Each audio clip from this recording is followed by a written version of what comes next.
La, la, la, la, la, la, la. La la la la la la la la la. Hey, kia ora, Helen Brahms here, coming to you live from Sun City in Arizona. Hope you're all having a super fantastic, sparkling, thankful Thursday. How has your day been? What are you most grateful for that happened today? Oh, I got a story for you. Oh, it's so good. My Thankful Thursday has been amazing. I am totally in gratitude for today.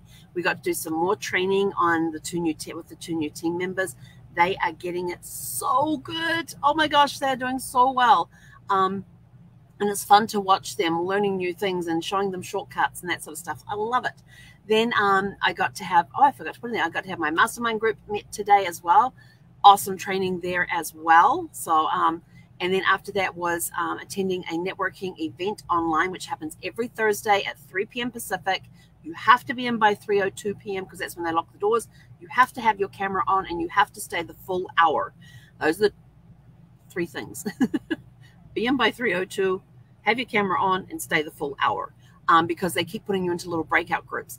And the breakout groups we had today were awesome. I got to talk with some amazing people. We had some great conversations and learn, and as well as the networking, we also had some great conversations as well. So it was a really, really cool thing. And then I got off from that call and I had an hour before I had to go and get on the Mailbox Power Overview tonight.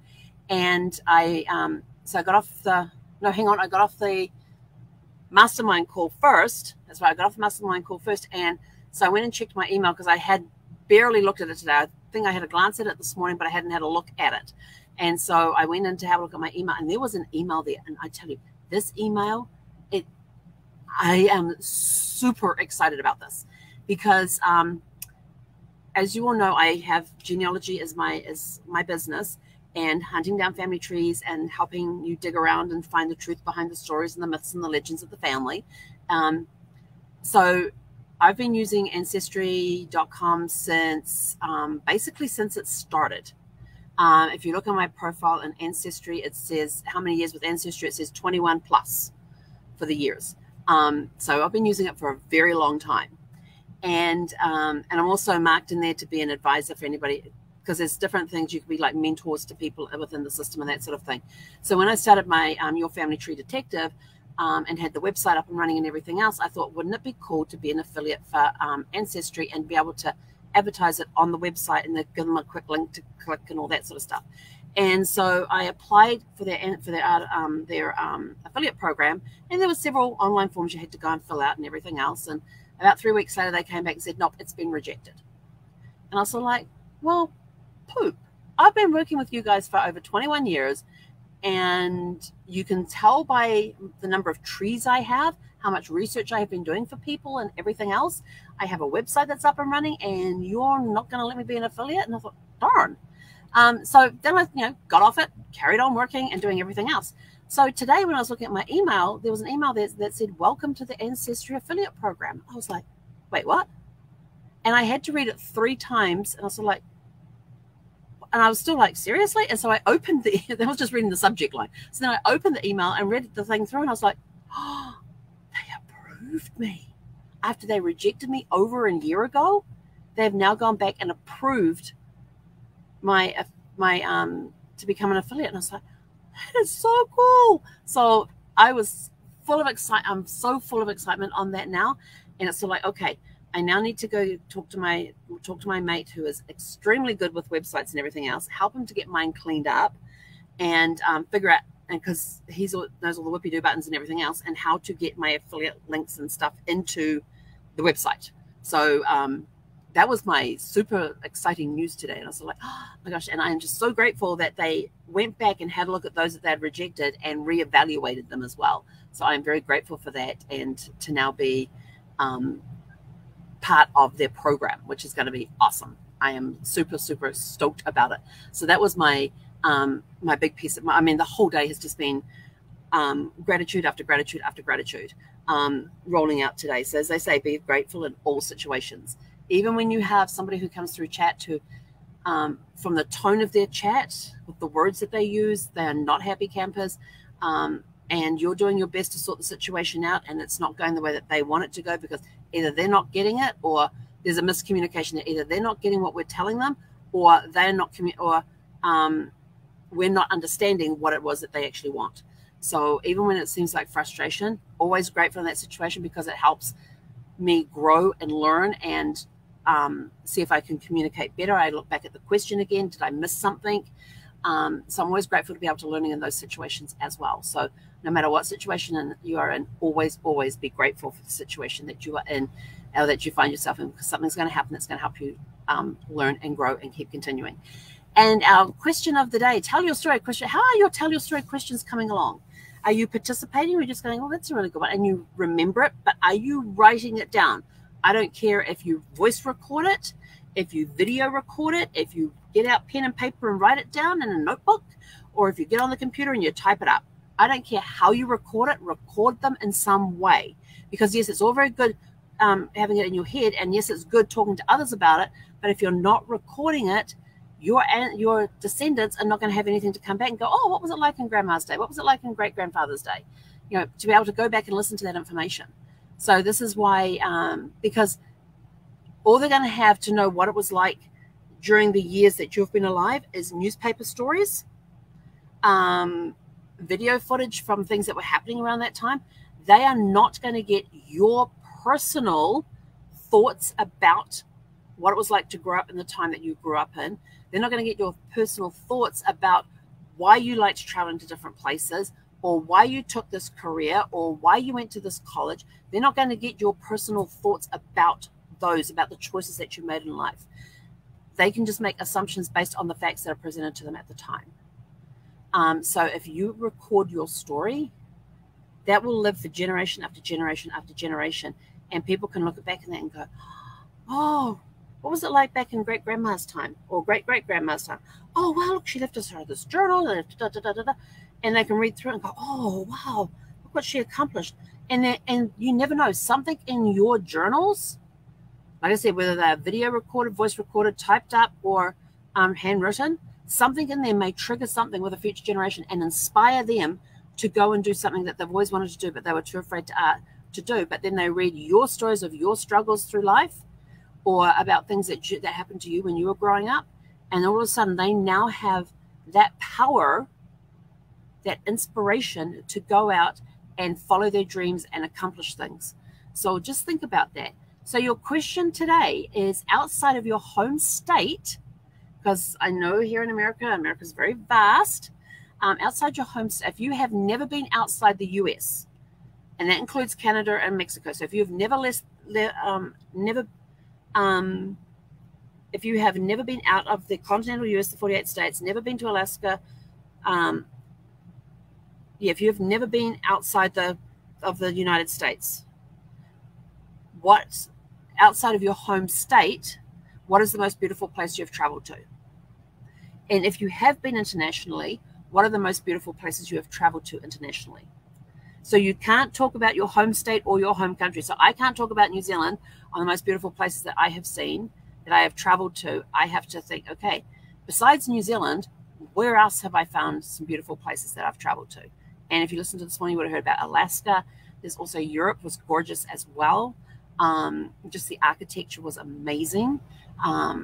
You know, even driving across the US is just incredible with the changing of the sceneries, where you go from desert into mountainous areas, into lush green forest areas, out to the coast and things like that.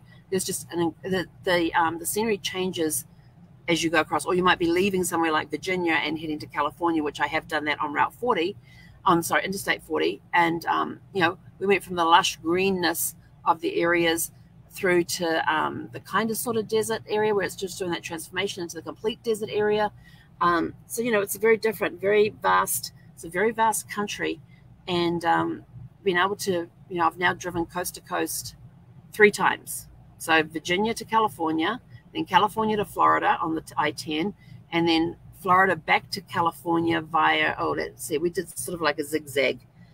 Yeah, we went up the 75, and where did we go then?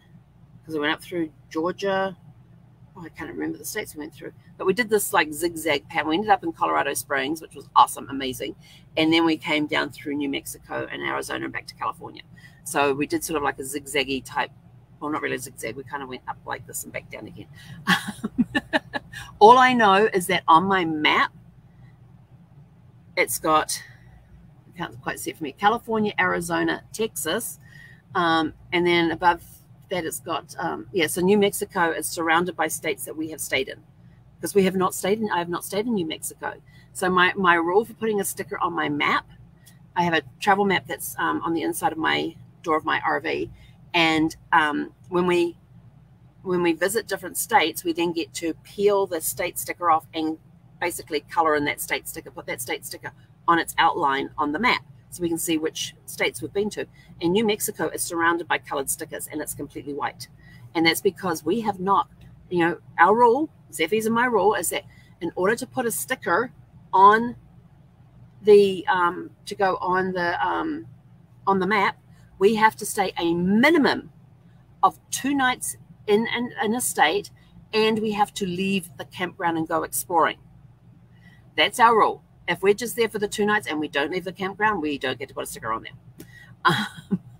So it's kind of like, okay, you've got to find ways to leave. And, in some places it's just like, I'm just here. It's just a break. I'm not going anywhere. And I've got that for, what was the other state I did that for? Louisiana, I don't have colored in, even though we spent 2 nights there. We did not leave the campground. We were right at a major intersection. The campground was right by an off-ramp. And there was really nowhere you could go anyway from there.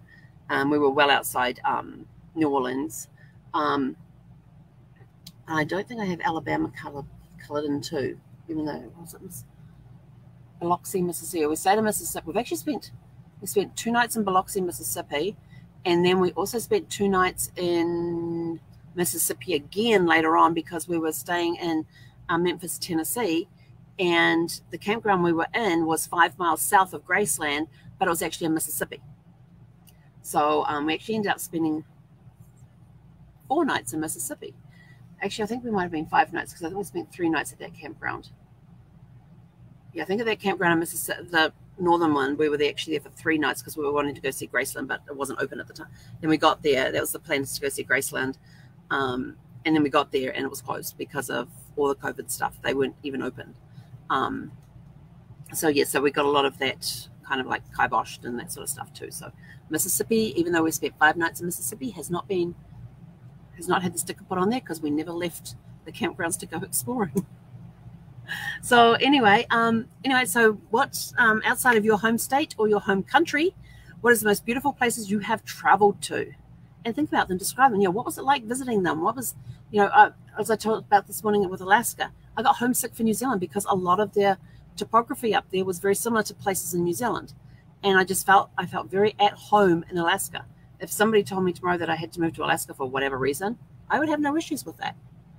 Well, I would have a couple of issues. It would put me further away from family. It would put me just trying to figure out what Zeffie's got her eye on, because all of a sudden she was laying down. Now she's sitting up very, very straight, ears up, tail's not even wagging. So there must be either somebody out there she knows or another dog's out there. But even with another dog, she's not usually that attentive. And I can't see what she's looking at. But anyway, there is a couple of things about going to Alaska. Would be too far away from everybody. But I would feel very much at home in Alaska. So there are places like that that you could do. And it must be another dog because now she's whining like crazy. Jenny does that when dogs go past. But for her to be as attentive as she was, like sitting up very straight, ears pointed, was sort of, and not, her tail wasn't even twitching. So interesting. But anyway, that's us for tonight. Go out, have a super fantastic, sparkling evening. And we will catch you guys back bright and early tomorrow morning for Fun Friday. Oh, I was meant to get Play-Doh. Damn, I forgot the Play-Doh because I was supposed to play with Play-Doh this week. Darn it. I didn't make it to Michael's. Mind you, I didn't even go get my mail this week either. I'm definitely getting it on Saturday. I've got some packages I was not expecting waiting to be picked up. So I'm sort of like, ooh, surprise packages. We like those. Anyway, go have a super fantastic, sparkling evening, and we'll catch you guys bright and early tomorrow morning for Fun Friday. Hey, konera.